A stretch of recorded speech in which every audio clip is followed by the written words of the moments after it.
This is Tina with Pretty Presets, and today I'd like to talk a little bit about what happens when you accidentally cut a limb off when you're framing it up in camera, and how you can recrop an image so that your attention is not drawn to the wrong part of the image. And I'm going to use this example from Peyton Smith, and look at this sweet little girl. She's absolutely adorable, and I love these big baby blue eyes. But if you look right down here, it's framed just a little bit too tightly, and we've lost a hand, a foot, and a couple of toes. But I think if you crop it nice and tight, that you can change the way this image looks so that instead of looking accidental, you make it look intentional and deliberate, which can be extremely artistic. So we're going to hit the crop button,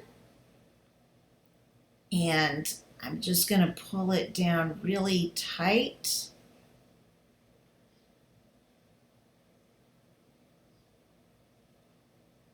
And kind of scoot her right over.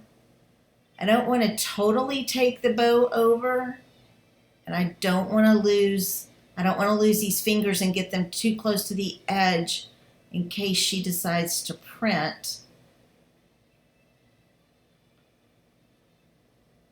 And there you go.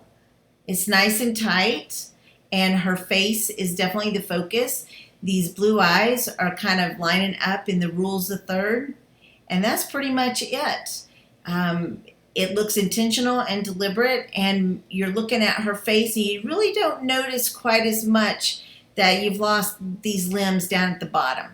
So anyway, that is just one way that you can take an image and recrop it so that you can camouflage some of those boo-boos that we all make whenever we're framing up our subjects. That's it. Y'all have a wonderful day. Bye-bye.